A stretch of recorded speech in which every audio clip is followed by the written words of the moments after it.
Today, I'm going to talk about why surface level hydration with skincare products and better internal hydration are the first step we should think of when we approach sun protection. When most of us think about sun protection, we think about sunblock, and that is true, but what if there were more to the story?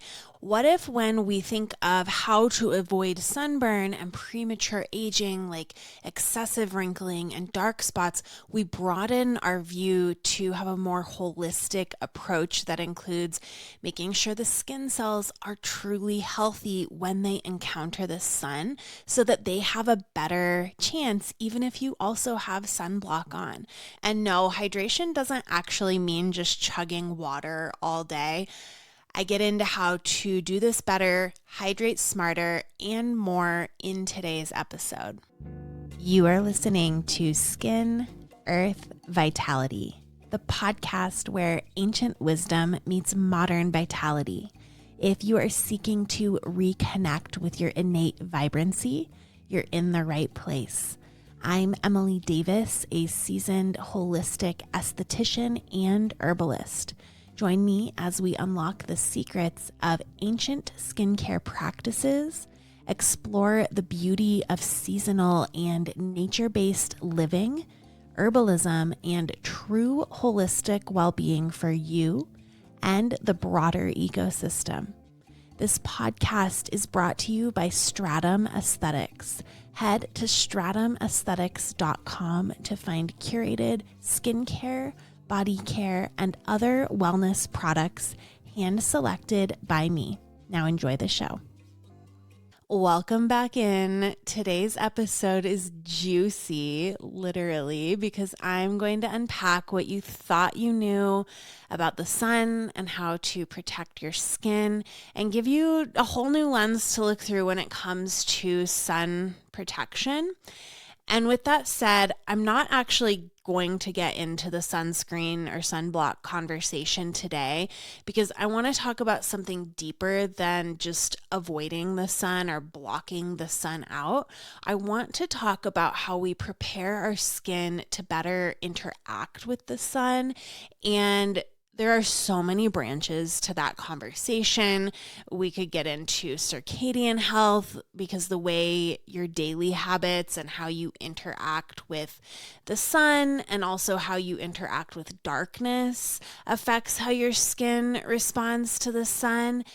We could get into antioxidant consumption. We could get into better supporting your barrier and your skin's microbiome because the ecosystem living all over your skin plays a role in how your skin responds to the sun. This is one reason why I'm not into harsh exfoliants or foaming washes or treatments like dermaplaning. I actually talk about these topics regularly, so be sure that you sign up for my weekly newsletter, Moonday Notes. It's my weekly love letter from me to you in your inbox every Monday, where I often discuss skincare that doesn't come in a bottle. And on Thursdays, I am now sharing what I call shelf life, which is where I talk about the skincare that does come in a bottle that I'm obsessed with. And today I'm going to talk about both the topical and the internal hydration that work together to support the way skin interacts with the sun. We want to take care of our skin so we don't damage it. So we're told to wear sunscreen every day to protect from the sun's damaging rays. And we can debate that topic. I myself do not take the view that conventional dermatology does, but at the end of the day, sunscreen or sunblock can protect your skin from burning.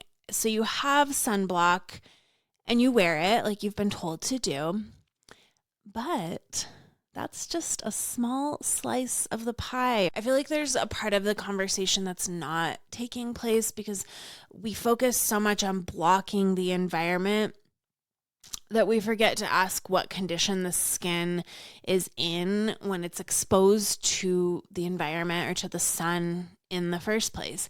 You know, is the skin depleted? Is the barrier disrupted? Is the tissue, dry and inflamed? Is the skin functioning optimally? And hydrated, nourished, resilient skin acts way differently than stressed out skin does. So let's talk about how you get hydrated, resilient skin. There's so many products that can help with surface level hydration. And when I say surface level hydration, it may sound like, oh, that doesn't matter. It's just surface level. But it does matter. The cells on top are often called dead, quote unquote, dead skin cells because they've completed their journey and their life cycle, but they're not inert at all. They are the elders of the skin cells, and they have a very important role and should not just be cast off. They make up your barrier. When your barrier is hydrated and intact, it's actually doing three things at once. Number one, it's physically blocking because those surface cells get hydrated and they swell up and they get more juicy and they create sort of a seal as they're swelling up and pushing up against each other. Number two, it's producing its own natural UV absorbing compounds that your skin literally makes itself. It's almost like we evolved along with the sun. And then number three, it's maintaining the acidic environment that lets your skin bounce back after sun exposure. So when you dehydrate the barrier, you lose all three of those things at once. And our barrier gets dehydrated from products like gel or foaming cleansers, most gel or foaming cleansers, too much exfoliation.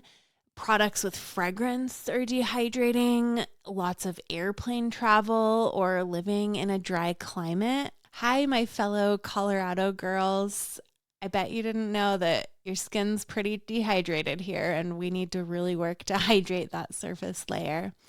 Also, overusing retinoids, excessive skincare procedures like aggressive procedures. So you can think of this barrier, your stratum corneum, like if you were wearing a rain jacket in the rain, and then your sunblock is like the umbrella. So if it's raining, yes, having an umbrella is very helpful, but if you're just walking around without a rain jacket in the rain, you're still going to get wet even if you have an umbrella. So you want the rain jacket there and intact to protect you. And so this is why I'm always big on wanting to include both water hydration products and oil nourishment in your skincare. And when I say water hydration, that means things like hydrosols, humectant ingredients, which are things like glycerin, aloe, hyaluronic acid. Humectants are a really cool ingredient because they draw water to themselves, and ideally we want them to draw water to themselves and to the skin. And if we don't have an oil on top to seal it in, they can actually draw water from the skin and be more dehydrating. So that's just a note. If you're buying a hyaluronic acid, it should also have some other oils or butters, something to seal in the formula as well. I adore the Live Botanicals serums. I carry them in my shop. There's 3 of them. All 3 are so hydrating. And the formulas are so intelligent that you don't really have to worry about it.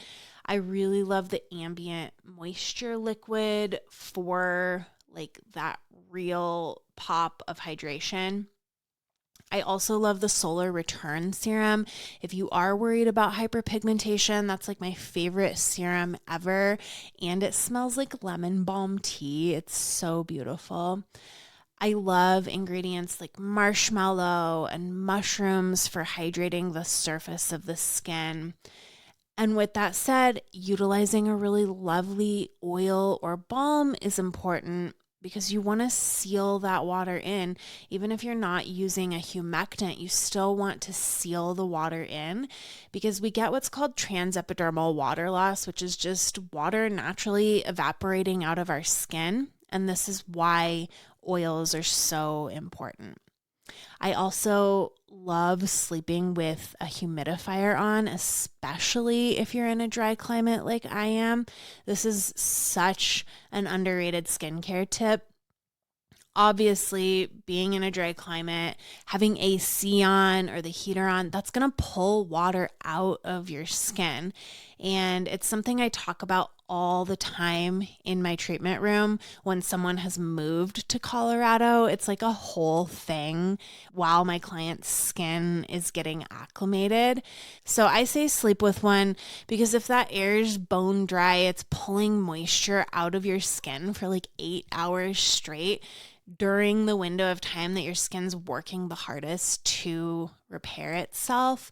I myself have a Homedics one that I use right now. It's fine. I have my eye on one called the Care Pod. It's stainless steel and there's no filter. There's no nooks and crannies that can grow mold, and it can go in the dishwasher. And I promise this isn't a commercial. I haven't even used it yet, so I can't speak to if it's actually worth the investment or not, but I'm very intrigued. It is not cheap, but if mold's a concern, this one's supposed to be the best for that, or that's what they say at least. Okay, some of the biggest clues that the surface layer of your skin is dehydrated, things like it gets really tight after you cleanse your skin. The biggest one I notice is like fine little crinkly lines, especially when moving the face. These aren't like deep wrinkles, but just very surface, crinkly little lines. Maybe skin's feeling really dull. Makeup might look patchy or textured. It may be stingy when applying even really gentle products like a moisturizer. If the skin's getting really flaky. Ooh, another one is if you have congestion and like congested pores and really dry skin together, that can often point to dehydration as well. So right now, the takeaway so far is to make sure that you have both hydrating components in your routine and also the oil nourishment to seal and condition the skin. And if you're in a really dry environment, or if you have the AC on or the heater on or whatever, sleep with a humidifier that you clean often, and that's going to be amazing. But what topical products and a humidifier can't do, we've got our stratum corneum, we've got that surface layer of skin, and it's helping to buffer UVB rays. But even when your stratum corneum is doing everything right and it's hydrated and healthy, UV still penetrates. So UVA rays are shining all the way down into your deeper layers of your dermis, which is where your collagen lives. And what's happening in your living cells below is the really important thing for this conversation. And before I go further, I just want to be clear, I am not demonizing the sun. Full spectrum sunlight is something we are literally designed to need, just like every other living thing on this earth. UVA, UVB, the whole spectrum together has so many beautiful benefits. And I feel that fear-mongering around sun exposure has done a lot of damage. And also, the reality of modern life means that most of us aren't set up, we could say, to interact with the sun in the way our skin was maybe originally divinely designed to. Our diets, our skincare products, our lifestyle, these aren't building the kind of resilience that would let most of us just exist in sunlight without consequence, which doesn't mean that we can't change those things. But we meet ourselves where we're at, and we acknowledge both of those things at once. Sun is good, and our skin needs some support to interact with it well. And that's the whole point of this episode. So when UV penetrates into your living cells, it creates two kinds of damage. One is to DNA, and the second is that it creates free radicals.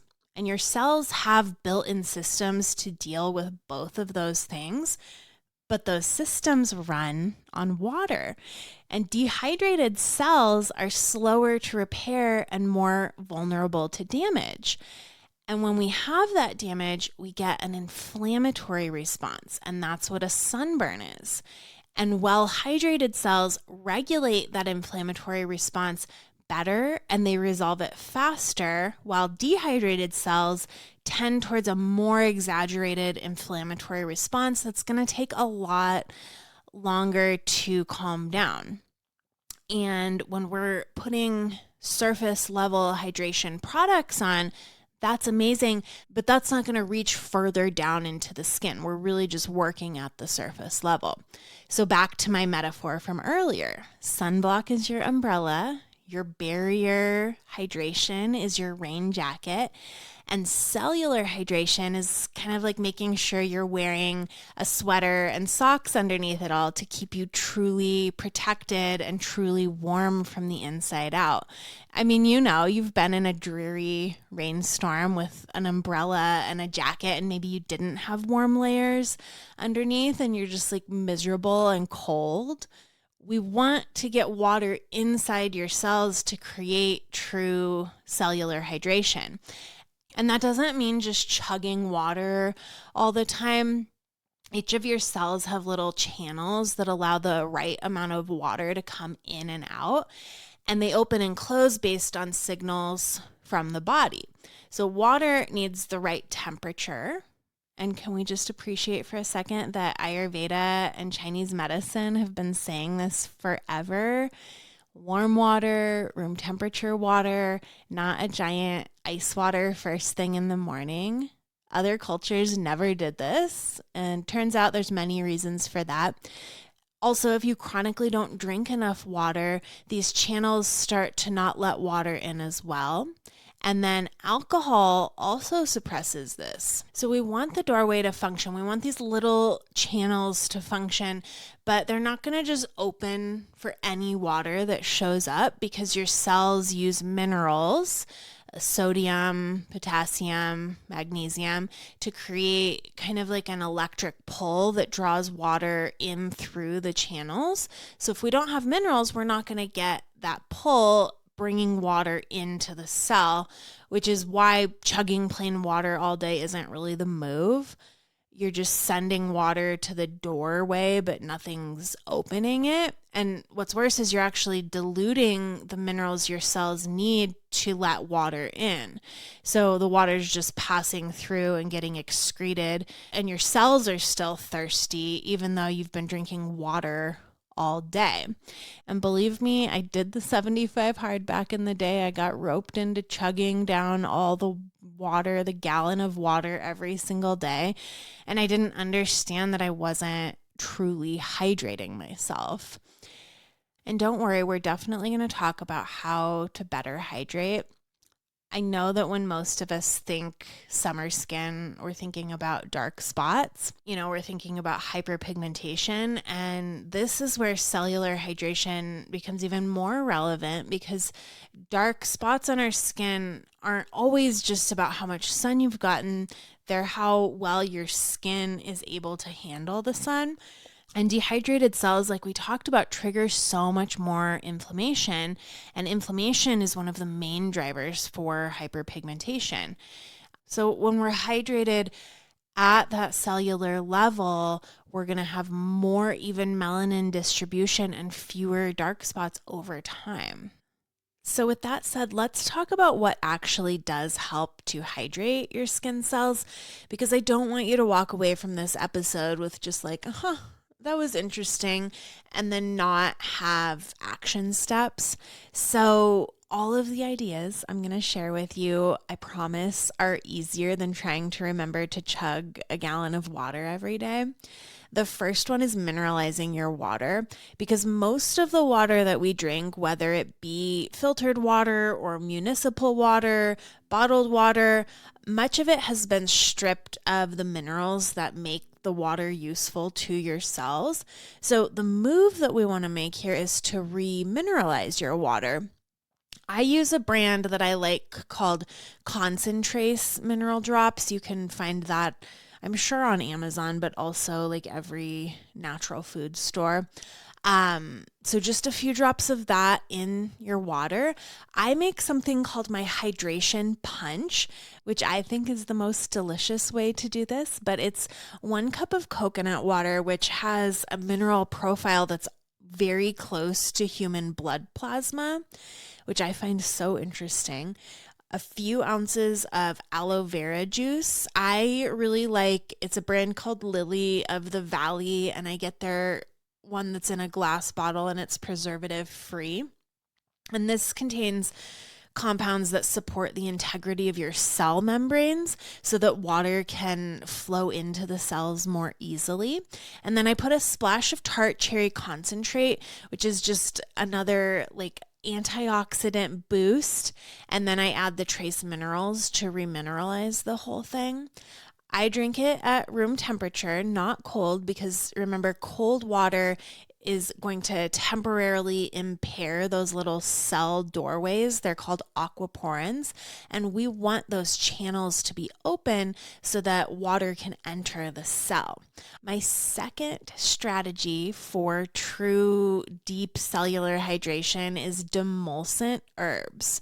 So these are a whole category of herbs that include things like marshmallow root, linden flower, violet flower and violet leaf, broadleaf plantain, and all of these contain this gel-like compound called mucilage. If you've ever made a strong marshmallow root infusion, you may have noticed that the water gets almost silky and the herb itself kind of gets slimy. And that texture, that sliminess is the actual medicine. And those compounds help your body to actually hold on to water in the tissue rather than just excreting it when you pee.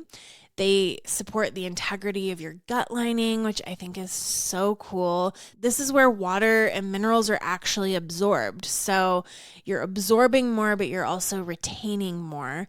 And then I also love to add nettle to this infusion so that you're getting one of the richest plant sources of minerals available. It has things like calcium and magnesium, potassium, silica. And so we're not only just drinking that deeply hydrating tonic, but it's also deeply mineralizing as well. And the way that I keep it simple is I put marshmallow root, linden, plantain, nettle in a jar. Sometimes I'll add cleavers for a little bit of lymphatic support. I'll cover it with room temperature water or just maybe slightly warm water and let it steep overnight, and then it's ready in the morning. And that long steep is really important because this isn't just a quick tea bag situation where you're just steeping it for like 15 minutes. The mucilage needs time, and it actually needs that cooler water to actually release. If you add boiling hot water, it can break down some of the mucilage. The next strategy I have is healthy fats, and this one might surprise you, but your cell membranes are made out of fat, and their integrity and permeability, meaning like how well they let water and nutrients in and out, depends on the quality of the fats that you're eating. Omega-3s like fatty fish and flaxseed, walnuts, I also love avocado. These are all going to keep cell membranes fluid and permeable, because a cell membrane that isn't getting adequate healthy fat is less able to let water into the cell, regardless of how many minerals you're consuming. So even if you're doing everything right with your water and your minerals, but you're eating a really low fat diet or a low quality fat diet, there's going to be a piece of the puzzle missing. And really quickly before we go, I do just want to quickly touch on stress, because stress can be so dehydrating. And I think that that's not something that we often think about, but there's many different pathways that make chronic stress so dehydrating. Of course, like the fight or flight response is going to release adrenaline, which raises your heart rate and your body temperature. And if we're sweating a lot, if we've got the stinky stress sweats, we are going to be depleting fluids and electrolytes from our body. Stress also makes you breathe faster. It can create those rapid, shallow breathing patterns, and you lose water vapor every time you're exhaling. Also, cortisol actually depletes electrolytes. So if you're in a period of high stress, make sure that you're doing all of these strategies even more to make sure that you're replenishing what you're losing. So I think that the smart way to head into summer is to start hydrating now, both topically and internally. This is going to look like adding products like hydrosols, plant water sprays, serums with ingredients like marshmallow, mushrooms, aloe, glycerin, sleeping with a humidifier on, and then adding oils or balms to your lineup to seal that water in. And then finally, hydrating smarter with minerals and electrolytes, coconut water, aloe juice, warm or room temperature water, healthy fats, and working to both decrease your stress when possible, or supporting your body so that it can better adapt to the stress that is inevitable in our lives. So that's what I have for you today. This is my favorite way to start thinking about increased sun exposure and how to have healthy skin when we are exposed to the sun. Thank you so much for subscribing to the newsletter. I cannot wait to hang out with you more there. I will be back next time, and until then, be well. You've been listening to Skin, Earth, Vitality. If you like what you heard today, consider giving me a 5-star rating. It helps other people just like you to find the show. You can shop products and find all of my offerings on my website, stratumaesthetics.com, and follow me on my social channels at Stratum Aesthetics.